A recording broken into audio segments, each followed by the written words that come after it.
یعنی اتنا ٹائم ہے اتنے بڑے آدمی کے پاس کہ ایک بچے کو کہے چل تجھے گھر چھوڑ کے آؤں.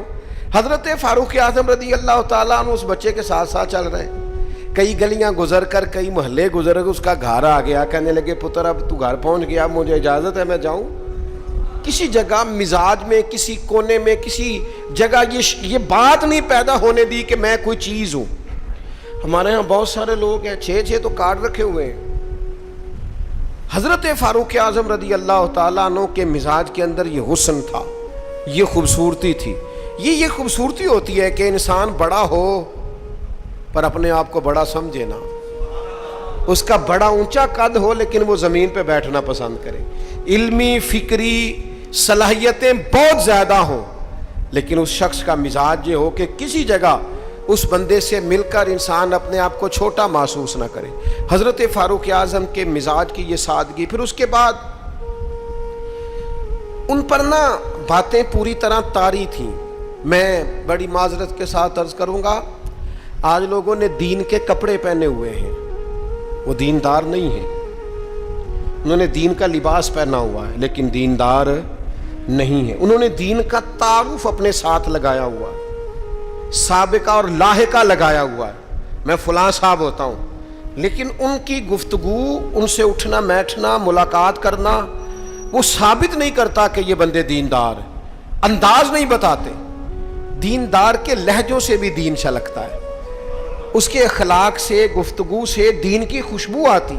لیکن انسان کہے کہ چونکہ میری پگڑی بڑی ہے لیکن ہے صرف پگڑی تو مجھے دیندار مانو, میری وضاقتہ صرف دینداروں جیسی ہے, تو یہ نہیں ہوتا. میں رات ایک جگہ پہ کہہ رہا تھا کہ رسول پاک صلی اللہ تعالیٰ علیہ وسلم کا جو اخلاقی کمال ہے نا, حضور علیہ الصلوۃ والسلام نے جو اخلاقی قدروں کو عروج دیا ہے, وہ قدریں ہمارے اندر پیدا ہوں گی تو پھر پتہ چلے گا ہم کتنے دیندار ہیں. ہمارا صبر, ہمارا حوصلہ, ہمارا درگزر, ہمارا معاف کرنا, ہمارا خیر خواہی کرنا, ہمارا دوسروں سے محبت کرنا, ہمارا عزت نفس والا ہونا, کبھی کسی کے سامنے ہاتھ نہ پھیلانا, یہ بتائے گا ہم کتنے دیندار ہیں. ہمارے کردار کی عظمت بتائے گی ہم کتنے دیندار ہیں. لیکن اگر ہمارے مزاجوں میں یہ چیزیں موجود نہیں تو پھر ہم جبرن تو کسی کو منوا لیں گے لیکن وہ جو اعلیٰ اخلاقی اقدار ہیں وہ نہیں ہوں گے. حضرت عمر کا یہ کمال ہے کہ ان پر پوری طرح دین نافذ تھا, طبیعت اور مزاج پر نافذ تھا. تو انسان اپنے بچوں کو ہمیشہ وہ چیز دیتا ہے جو اسے سب سے زیادہ اچھی لگتی ہے. ایک دن حضرت عمر نے چاہا کہ میں نہ کچھ خاص نصیحتیں کروں لوگوں کو, کچھ خاص پیغام دین کا دوں. تو آپ نے لوگوں کو مسجد میں جمع کیا تو کافی سارے لوگ جمع ہو گئے, شہری بھی دیہاتی بھی. حضرت فاروق اعظم رضی اللہ تعالیٰ عنہ نے کتاب و سنت کے پیغام کو بڑا چن کے, بڑا تلاش کر کے اور بڑی ذوق سے, بڑی وارفتگی کے ساتھ, بڑے خاص لہجے میں ان لوگوں تک پہنچایا. جناب عمر نے بڑے درد سے باتیں کی اور لوگوں نے سنی. گفتگو ختم ہو گئی, لوگ اپنے اپنے گھروں کو چلے گئے. حضرت فاروق اعظم رضی اللہ تعالیٰ عنہ گھر گئے, اپنے بچوں سے, اہل خانہ سے فرمانے لگے جو گفتگو میں نے مسجد میں کی ہے تم نے بھی سنی ہے کہ نہیں؟ نے کہا جناب ہم نے بھی سنی ہے. آپ فرمانے لگے میں نے آخر میں ایک بات بھی کی تھی. کہا جی ہاں, آپ نے آخر میں کہا تھا جس نے میری بات پر عمل نہ کیا میں سزا بھی دوں گا, کوڑا بھی اٹھے گا, حد بھی جاری ہوگی. اگر جو حدود اللہ میں نے بیان کی ہیں اگر کسی بندے نے ان کو کراس کیا تو سزا بھی. کہا جناب بالکل ہم نے سنا ہے, آپ نے فرمایا ہے کہ جو نہ مانے گا اسے سزا بھی ہوگی. تو عمر کہنے لگے اب تم ایک بات اضافی سن لو, وہ جن کو میں نے تقریر سنائی ہے نا اگر وہ نہیں مانیں گے تو سزا سنگل ہوگی, اور اگر عمر کے گھر والے نہیں مانیں گے تو پھر سزا ڈبل ہوگی. تمہارے لیے سزا ڈبل ہے, تمہاری ذمہ داریاں ڈبل ہیں. اگر کسی کا دینی تعارف ہے, اگر کوئی بڑے خاندان سے ہے, اگر کوئی اپنا تعارف کسی اونچے قبیلے سے رکھتا ہے, اگر کسی کی نسبت کسی بڑی شخصیت کے ساتھ, تو اس کی تو سزا ڈبل بتا رہے ہیں جناب عمر. وہ فرماتے ہیں پھر سزا ڈبل ہے. اگر تیرا عہدہ اونچا, میں پیر صاحب کا بڑا قریبی ہوں, تو تیرے اخلاق بتانے چاہیے تو کتنا قریبی ہے. تیرے اوپر اس کا اثر ہو پتہ چل جائے گا تو کتنا قریبی ہے. نیرا نیڑے بیٹھنے سے تو کوئی قریبی نہیں ہوتا, نیرا 20 تصویریں ساتھ آنے سے تو کوئی قریبی نہیں ہوتا. تعلیم کا, تربیت کا, اخلاق کا, کردار کا. حضرت عمر نے فرمایا ڈبل سزا دوں گا. آج ہماری ساری نصیحتیں غیروں کے لیے، ہمارے سارے پیغامات اوروں کے لیے، اور جب ہمارے اپنے گھر کی باری آتی ہے، جب اپنے گھر میں نفاذ دین کی باری آتی ہے، تو بہت سارے لوگ جو ہیں وہ کمزور نظر آتے ہیں، بہت سارے لوگ جو ہیں وہ کچے نظر آتے ہیں۔ تو حضرت عمر چونکہ حدود اللہ کے معاملے میں سخت تھے۔ پھر ایک اور بات بھی تھی، حضور علیہ الصلوۃ والسلام نے فرمایا عمر تمام لوگوں سے دین کے معاملے میں زیادہ سخت ہے، لیکن وہ سختی جو تھی نا وہ غیر شعوری سختی نہیں تھی۔ ایسا نہیں تھا کہ کبھی حدود کراس ہو جائیں۔ ہمارے ہاں بعض لوگ دین کا دعویٰ کرتے ہیں تو ان کے مزاجوں میں اتنی شدت آ جاتی ہے، اتنی شدت آ جاتی ہے کہ وہ کہتے ہیں نہیں جی نہیں، میرے سے نہیں بات برداشت ہوتی۔ بھئی آپ جرم کے مطابق ہی سزا دیں گے نا، جرم سے زیادہ تو نہیں نا دیں گے۔ آپ کسی شخص کے لیے کسی سزا کا اعلان کریں گے تو اس کی غلطی کے مطابق ہی کریں گے نا، غلطی سے 4 قدم آگے ہو کے تو آپ سزا کا اعلان نہیں کریں گے۔ بعض لوگ 2 قدم آگے بڑھ کے لوگوں کو سزا دینا چاہتے ہیں۔ بعض لوگ ایسے ہوتے ہیں جو اس معاملے میں اتنے شدت پسند ہو جاتے ہیں کہ وہ بھی زیادتی کر جاتے ہیں۔ حضرت فاروق اعظم رضی اللہ تعالیٰ عنہ نے دور سے ایک نوجوان کو آتے دیکھا، وہ آپ کی طرف آ رہا تھا تو آپ فرمانے لگے یہ شخص بیچارہ تکلیف میں ہے اور کسی خاص پریشانی کے لیے ہماری طرف آ رہا ہے۔ وہ شخص آیا اور سیدھا حضرت عمر کے پاس آیا تو زور زور سے رونے لگ گیا۔ میں خاص بات کرنے لگا ہوں، یہ میرا کلام ذرا بڑوں سے ہے، بڑوں سے۔ ابا جی کو چاہیے بچہ جتنی غلطی کرے نا اتنا ہی ڈانٹیں، وہ پھر 6 ہفتے نہ ڈانٹنا شروع کر دیں۔ استاد صاحب کو چاہیے کہ جتنی بچے کی کمزوری ہے نا، مجھے پتہ ہے سب سے زیادہ کس بات سے تکلیف ہوتی ہے۔ آپ کے بچے نے غلطی کی ہے، آپ اپنے بچے کو ڈانٹ لیں، سمجھا لیں، آپ کسی اور کے سامنے اس کی تذلیل کبھی نہ کریں، یہ زیادتی والی بات ہے۔ آپ اسے رسوا نہ کریں، بتائیں کسی ایسے شخص کو جس سے آپ کو امید ہے کہ آپ کو مشورہ دے گا یا اسے سمجھائے گا، لیکن گلی گلی کھڑے ہو کے اپنے آپ کو مظلوم ثابت کرنے کے لیے اس کی توہین نہ کریں، یہ انداز درست نہیں ہے۔ اس سے بچوں کی انسلٹ ہوتی ہے، وہ کمزور پڑ جاتے ہیں۔ ہر جگہ رونا رونا میرے بچے اچھے نہیں، میں بڑا پریشان ہوں، کیا بات کر رہے ہیں آپ؟ یہ بچہ تو آپ کی کمائی ہے، اساس ہے، حسن ہے، نسل ہے، اصل ہے، اور اس قدر زیادہ تکلیف دینا، جگہ جگہ شکایتیں، جگہ جگہ باتیں۔ ہمارے بچے ہمارے ہیں نا، تو ان کی عزت کس کی ہے؟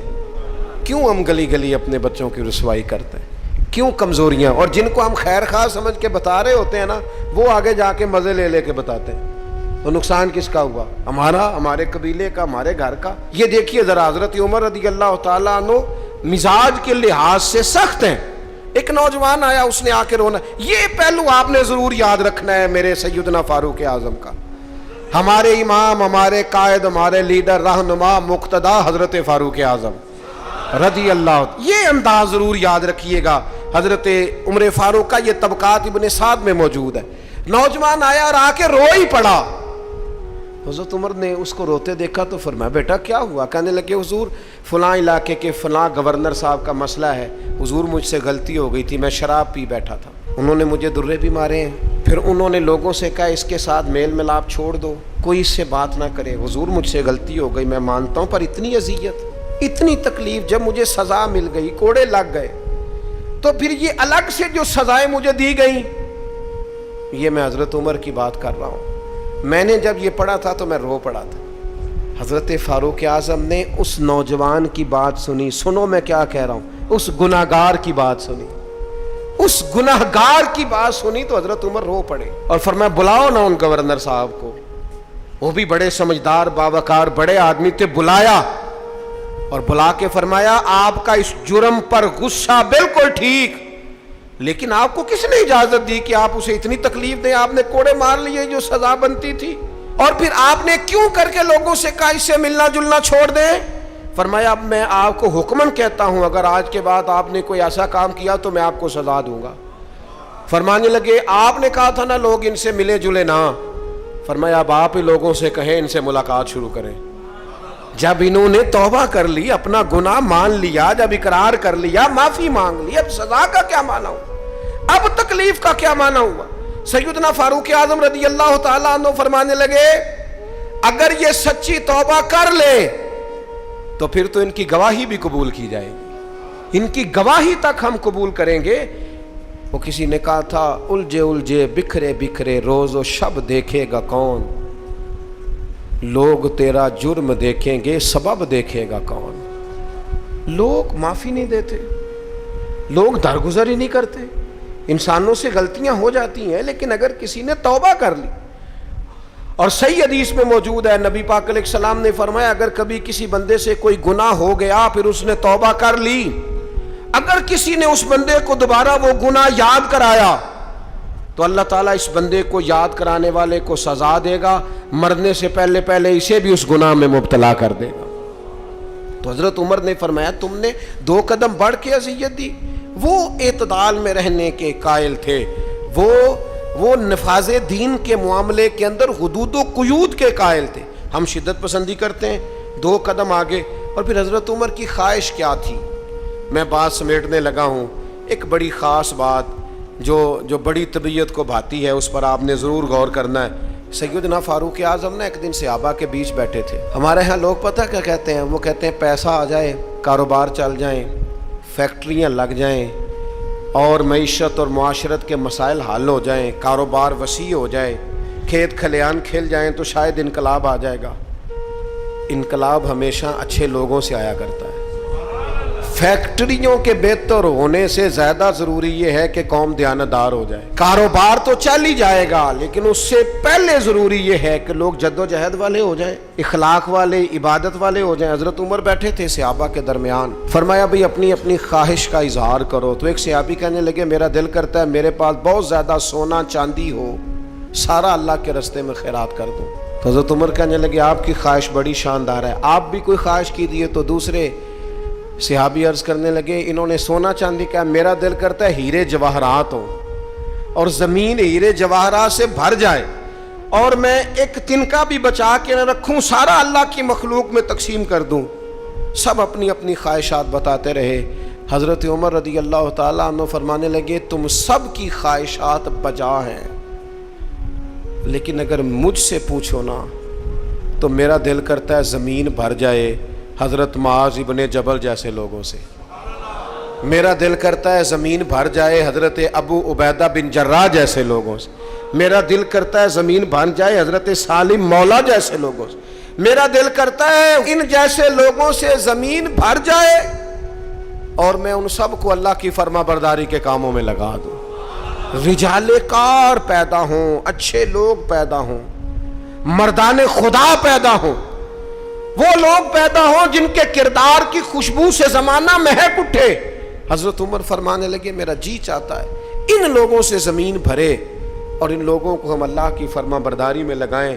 تو حضرت عمر نے ہمیں یہ سبق پڑھایا کہ چاندی اور سونا بڑا آ جائے، دودھ اور شہد کی نہریں بھی بہہ جائیں، لیکن اگر دیانتدار قیادتیں موجود نہ ہوں، اگر قوم امانت داری سے، تقوی سے، محنت سے، جد و جہد سے آری ہو تو انقلاب کیسے آئے گا؟ ہمیں سبق دیا کہ رجال کار تیار کرو، تعلیم و تربیت کے ساتھ ایسے لوگوں کو تیار کیا جائے جن کا اخلاق دین کے مطابق ہو، کردار دین کے مطابق ہو، سوچوں پہ اللہ کے خوف کا پیرا ہو، ان کی زندگی نکھری ہوئی ہو، سجی ہوئی ہو، سنوری ہوئی ہو۔ ایسے لوگ جب امت تیار کرنے میں کامیاب ہو جائے گی، مزاج بن جائے گا، پھر دیکھیں گے کہ انقلاب کس عظمت کے ساتھ، کس بلندی کے ساتھ آتا ہے۔ ان اعلیٰ کردار والے لوگوں کو تیار، اور وہ اعلیٰ کردار والے لوگ تیار کیے جا سکتے ہیں، اپنے ادارے میں تیار کیے جائیں، اپنی خانقاہ میں تیار کیے جائیں، مسجد میں تیار کیے جائیں، کچھ نہ ہو سکے تو اپنے گھر میں اپنے بچے تیار کیے جائیں، ان کو کردار کی بلندیاں اور عظمتیں سکھائی جائیں۔ یہ بات، یہ ابلاغ اگر آگے ہونے لگ جائے تو پھر شعوری بلندی اور شعوری پختگی آئے گی۔ یکم محرم الحرام سیدنا فاروق اعظم رضی اللہ تعالیٰ عنہ کا یوم شہادت ہے۔ کوشش فرمائیے گا اپنے اپنے گھروں میں، اپنے اپنے علاقوں میں حضرت عمر کی یاد منانے کی کوشش کی جائے، ان کا تذکرہ کیا جائے۔ ان کی باتیں چاند سے زیادہ ٹھنڈی، سورج سے زیادہ روشن ہیں، ان کی باتیں اللہ کے لشکروں میں سے لشکر ہیں، ان کا تذکرہ ہمیشہ خوشبودار ہے، ان کی گفتگو ہمیشہ دینی جذبہ پیدا کرتی ہے، ان کی باتیں انسان کو اللہ کی اطاعت اور فرما برداری کے قریب لاتی۔ حضرت فاروق اعظم رضی اللہ تعالیٰ عنہ کے تذکارے جمیلہ سے، ان کی گفتگو سے، ان کی باتوں سے اپنے دل کو بھی ٹھنڈا کیا جائے اور اپنے ماحول کو بھی خوبصورت بنا